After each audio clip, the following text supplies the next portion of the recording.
the tape of just the line play from Saturday? I watched them all on the bus after the game, and one thing that stands out is we kind of dropped the ball on communication. Honestly, as an offensive line, all five of us got to be connected with the whole offense, and you can see when negative plays happen. Usually there's lack of communication there, so we got to get back to the way we always play, and that's communicating, and everybody's on the same page. This late in the season, how do you fix those communication issues? And that starts with practice.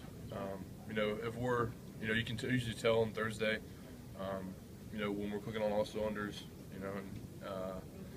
it starts up front with me, and I just feel like I could have done a better job, putting us in better positions, but it's going to be a big week for us to just get back to what we always do. Could you tell on Thursday that you weren't clicking? You always have those plays here and there, but it's just something that kind of happened in the game. It's just when you come to the sidelines after 3 and outs, and you don't even know what's going on. But I think that's what the big part of our offense is. We're trying to mature enough to where we know to things are going right. To calm down and make sure everybody's on the same page to do everything right, and we'll be successful. Most teams beat an SEC opponent like 2 touchdowns. They're not unhappy with themselves. And you guys are a little bit, aren't you, when you don't dominate them? Yeah, nobody left that locker room in Mississippi State, feeling great about the win. We liked the win because it's obviously a win, but we didn't like the way we did it. We left that field knowing that, we didn't, impose our will on them. We didn't feel like we dominated the line of scrimmage, and that's one of the things we always work for every week. Dominate the line of scrimmage and move the ball really well in the running game, and I don't think we did that very well. Is that the first game in a while you've left feeling that? Yeah, probably. Honestly, there's been a couple games earlier in the season, but recently we've been running the ball really well. So, I think this is a good for the team, at least on the offense part, because we know that we don't want to have that feeling ever again.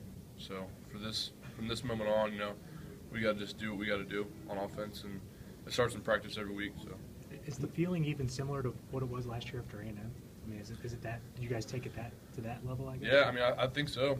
Honestly, it's kind of disheartening when when you work all week, and then you go out there and you don't really communicate. But we're obviously going to watch the film today. Put it past us, and all we got to do is keep moving forward, because we're only going to be as good as what we communicate. And against LSU, we're clicking on all cylinders, and if we can do that again, the rest of the season will be fine. Do you always watch tape on the way back, or was there some? We started doing the iPad thing, and it's great. The communication guys, you can just an hour after the game, plug your iPad in. They have it on their laptops while you're on the road trip back, and you're already watching the game. So that's pretty crucial. You each have your own iPads? Yeah. When did that start? That was in camp. The university owns them, but they lend them to us for watching film, stuff like that. We can take it home, so we don't have to always be up here. So are a lot of guys watching on the way back? Yeah, at least Bus One, a lot of the coaches and a lot of the players watch on the way back. What is different about when y'all come in a week after feeling like you struggled? Do you see a difference in the guys, the coaches? I think you kind of take a step back. We were I feel like we were kind of we were living in like a different world for a little bit there. Everything's going great. When something goes bad, it just shows maturity about your team. If you can respond that way. And I think this week, we're gonna have a great week. So.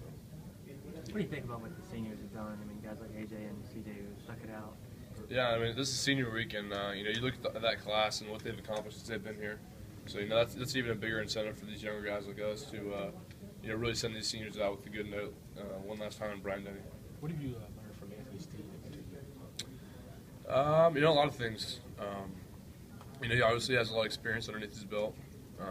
Playing guard here since 2010, and just how he comes to practice every day.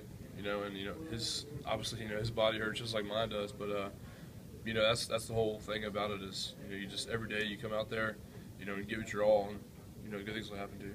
He's punter and kicker, Mandel and Cade, high energy guys. What are they like out there?